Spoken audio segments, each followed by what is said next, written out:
నమస్తే, welcome to current affairs light YouTube channel. ఇవాళ మన క్లాస్లో రీసెంట్గా జరిగినటువంటి కరెంట్ అఫైర్స్లో ఇంపార్టెంట్ కాన్సెప్ట్ నేర్చుకుందామండి. మీకు కనుక మా ఛానల్లో ఉన్నటువంటి వీడియోస్ అండ్ ఎక్స్ప్లెనేషన్ నచ్చినట్లయితే మా ఛానల్ లైక్ చేయండి, షేర్ చేయండి అండ్ సబ్స్క్రైబ్ చేయండి. Welcome to current affairs light YouTube channel. ఇవాళ మన కాన్సెప్ట్ వచ్చేసి విజన్ పోర్టల్ అనమాట. రీసెంట్గా విజన్ పోర్టల్ అనేది లాంచ్ చేస్తున్నట్లుగా ministry of skill development corporate under privileged kids కోసం స్కిల్ డెవలప్మెంట్ డిపార్ట్మెంట్ వాళ్ళు తెలియజేయడం జరిగిందనమాట.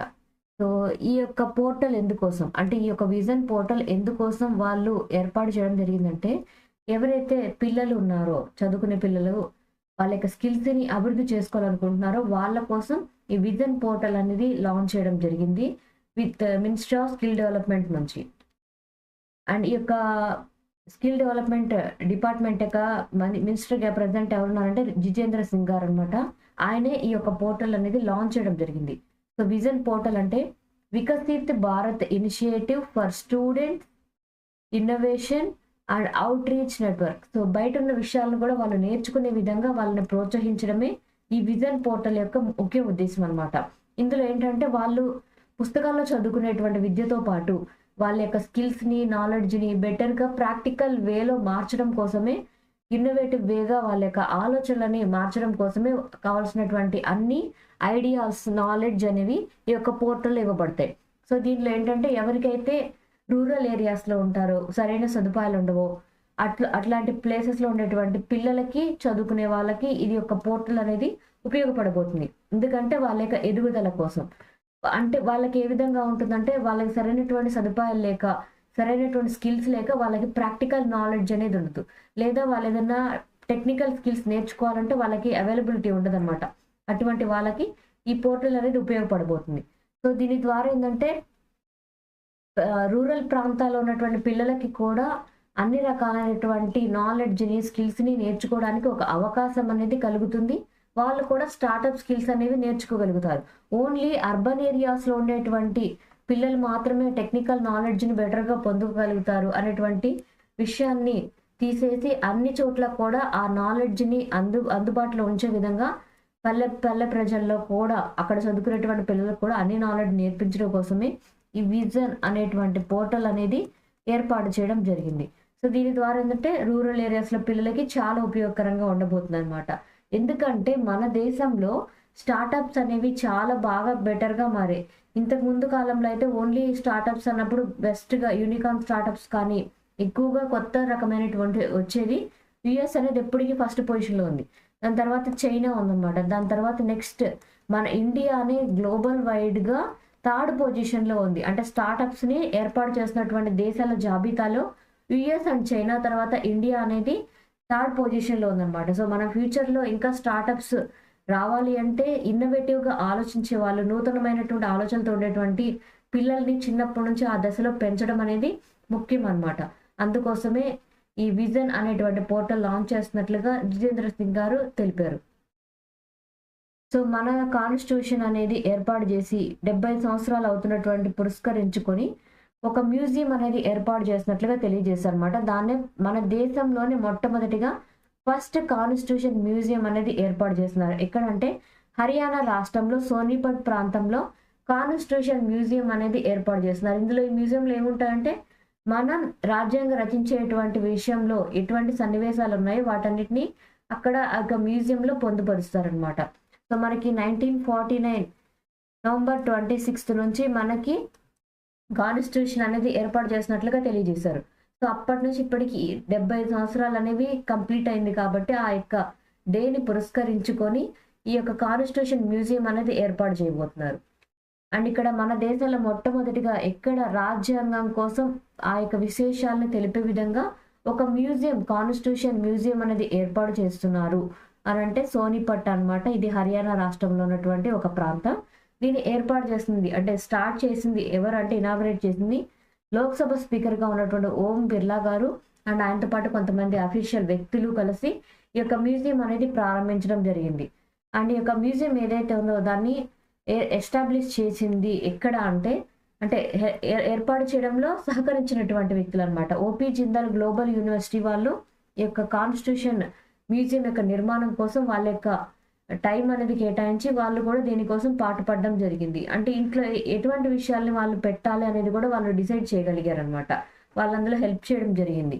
ఎటువంటి విషయాలు పెట్టారంటే, మన రాజ్యాంగం నిర్మించేటువంటి విషయంలో ఏవైతే పార్ట్స్ ఉన్నాయో అండ్ ఆ టైంలో జరిగినటువంటి రాజకీయ పరిణామాలు, మన దేశంలో ఉన్నటువంటి సన్నివేశాలు అండ్ దాంతోపాటు రాజ్యాంగంలో ఉన్నటువంటి విభాగాలను కూడా బాగా అర్థమయ్యే విధంగా ఆ యొక్క పెద్ద పెద్ద పోర్టల్స్ తోటి అక్కడ ఇవ్వటం జరిగింది. ఆ మ్యూజియంలో అందరికీ రాజ్యాంగంలో ఉన్నటువంటి ప్రతి ఒక్క అంశం అర్థమయ్యే విధంగా కూడా పెద్ద పెద్ద డిపిక్స్ అండ్ పిక్చర్స్ అనేవి ఏర్పాటు చేయగలిగారు. సో దీని ద్వారా ఏంటంటే మన దేశం యొక్క ప్రజాస్వామ్యం ఏ విధంగా ఏర్పడడంలో రాజ్యాంగం అనేది ముఖ్య పాత్ర పోషించిందో మనకు తెలుస్తుందన్నమాట. అండ్ ఇలా మన దేశంలో 75th anniversary of Indian constitution అనేది జరుగుతున్న క్రమంలో మన దేశంలో ఉన్నటువంటి యువత ఎవరైతే ఉన్నారో వాళ్ళకి ఈ విషయాలని అర్థమయ్యేలా చేయడం, అంటే రాజ్యాంగం యొక్క ప్రాముఖ్యతని తెలియచేయడం ఒకటి. అండ్ మన దేశంలో 75వ యానివర్సరీ జరుపుకుంటూ దాన్ని పురస్కరించుకోవడం కోసమే ఇలా మన దేశంలో ఒక కాన్స్టిట్యూషన్ మ్యూజియం అనేది ఏర్పాటు చేసినట్లుగా తెలియజేశారు. అండ్ అస్సాం గవర్నమెంట్ అక్కడ సీఎంగా ఉన్నటువంటి హిమంత బిశ్వ శర్మ గారు ఆ యొక్క ప్రాంతంలో, ఆ యొక్క రాష్ట్రంలో ఉన్నటువంటి కరీంగంజ్ డిస్టిక్ ఏదైతే ఉందో దాని యొక్క పేరు మార్పు అంశాన్ని తీసుకొచ్చారనమాట. దాని యొక్క పేరు ఏదైతే ఉందో దాన్ని శ్రీభూమిగా మారుస్తున్నట్లుగా తెలియజేశారు. అండ్ ఇక్కడ అస్సాం గవర్నమెంట్ వాళ్ళు డిక్లేర్ చేశారు డైరెక్ట్గా. ఏ విధంగా అంటే, మా రాష్ట్రంలో ఉన్నటువంటి కరీంగంజ్ డిస్టిక్ ఏదైతే ఉందో ఆ యొక్క కరీంగంజ్ డిస్టిక్ ని శ్రీభూమిగా మారుస్తున్నట్లుగా పేరు మార్పు అంశం అనేది న్యూస్ లో రావడం జరిగింది. పేరు మార్పు అంశం అంటే మనకి ఎగ్జామ్ పాయింట్ ఆఫ్ వ్యూలో చాలా ఇంపార్టెంట్ అనమాట. ఇది ఎందుకోసం అంటే ఆ రాష్ట్రం యొక్క సాంస్కృతిక వారసత్వాన్ని ప్రతిబింబించే విధంగా అస్సాం గవర్నమెంట్ ఈ యొక్క శ్రీభూమి అనేటువంటి పేరుగా మార్చడం జరిగింది. బట్ ఇక్కడ డైరెక్ట్ గా శ్రీభూమి అని ఎందుకు పెట్టుకున్నారంటే, మనకి రవీంద్రనాథ్ ఠాగూర్, సో వెస్ట్ బెంగాల్లో ఉన్నటువంటి గ్రేట్ పోయిట్, రచయిత, ఆయన యొక్క రచనల్లో ఈ యొక్క ప్రాంతం నథింగ్ బట్ ఇక్కడ అస్సాం గవర్నమెంట్ లో ఉన్నటువంటి ఈ యొక్క అస్సాంలో ఉన్నటువంటి ప్రాంతం ఏదైతే ఉందో ఆ ప్రాంతాన్ని ఆయన యొక్క రచనల్లో శ్రీభూమిగా వర్ణించాడనమాట. అందుకోసమే ఈ యొక్క ప్రాంతాన్ని శ్రీభూమిగా మారుస్తాము అని ఆయన తెలియజేయడం జరిగింది. అంటే శ్రీభూమిగా మారుస్తున్నామని అస్సాం సీఎం గారు డిక్లేర్ చేశారు. సో శ్రీభూమి అంటే ద ల్యాండ్ ఆఫ్ మహాలక్ష్మి, అంటే ఇక్కడ మహాలక్ష్మి కొలువైనటువంటి ప్రాంతం అని చెప్పి ఆ యొక్క పేరు అనేది డిపిక్ట్ చేయడం జరిగింది. ఆ పేరుని సార్థకమైనటువంటి ప్లేస్ ఇదని వాళ్ళు గుర్తించారనమాట. సో అస్సాం క్యాపిటల్ వచ్చేసి డిస్పూర్. టోటల్ 75 డిస్ట్రిక్ట్స్ అనేవి ఉన్నాయి, 5 డివిజన్స్ గా ఉన్నాయి. బర్డ్ అంటే ఆ రాష్ట్ర పక్షి అనమాట, వైట్ వింగ్ డక్ గా ఉంది. అండ్ ఫ్లవర్, ఆ రాష్ట్రం యొక్క ఫ్లవర్ వచ్చేసి fox tail orchid. And governor, present Assam government లో గవర్నర్ ఎవరు ఉన్నారంటే లక్ష్మణ్ ఆచార్య గారు గవర్నర్ గా ఉన్నారు. ఇక్కడ హిమంత బిశ్వ శర్మ గారు ఆ రాష్ట్రంలో ఉన్నటువంటి కరీంగంజ్ జిల్లా ఏదైతే ఉందో ఆ జిల్లా యొక్క పేరు మార్పు అనేది ఇచ్చారు. ఏ విధంగా అంటే శ్రీభూమి అనేటువంటి పేరు మార్పుగా తీసుకొని వచ్చారు. సో ఇండియాలోనే ఫస్ట్ సెల్ఫ్ సఫిషియెంట్ గౌశాల అనేది ఏర్పాటు చేస్తున్నట్లుగా తెలియజేసింది అనమాట గవర్నమెంట్.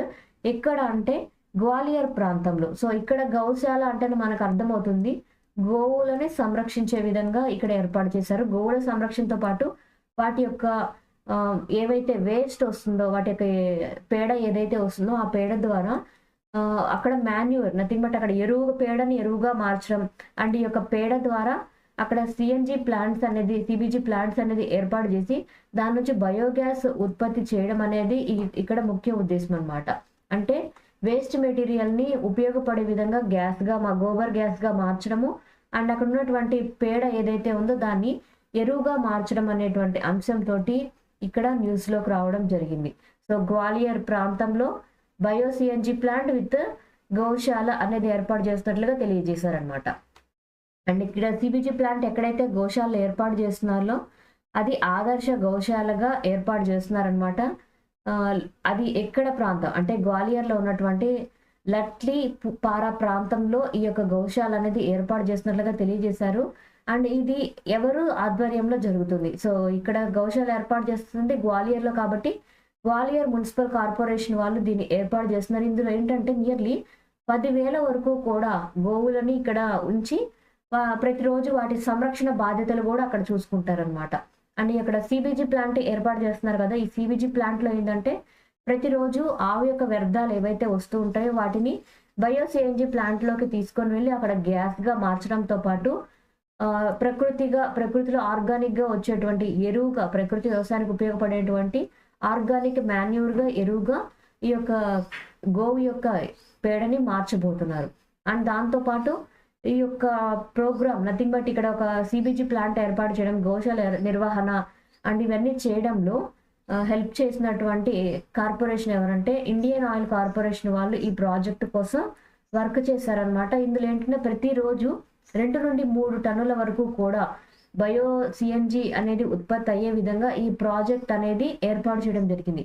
సో ఎందుకోసం ఇటువంటిది ఏర్పాటు చేస్తూ ఉంటారంటే వేస్ట్ టు వెల్త్ అనేటువంటి కాన్సెప్ట్ కింద మన దేశంలో కర్బన వ్యర్థాలను తగ్గించడమే దీని యొక్క ముఖ్య ఉద్దేశం అనమాట. Thank you for watching my video. మీకు కనుక నా వీడియో ఎక్స్ప్లెనేషన్ నచ్చినట్లయితే నా వీడియోస్ లైక్ చేయండి, షేర్ చేయండి అండ్ సబ్స్క్రైబ్ చేయండి. మీకు నా వీడియోస్ ఏ విధంగా అనిపిస్తున్నాయో నా కామెంట్ సెక్షన్లో తెలియజేయండి. Thank you for watching my video.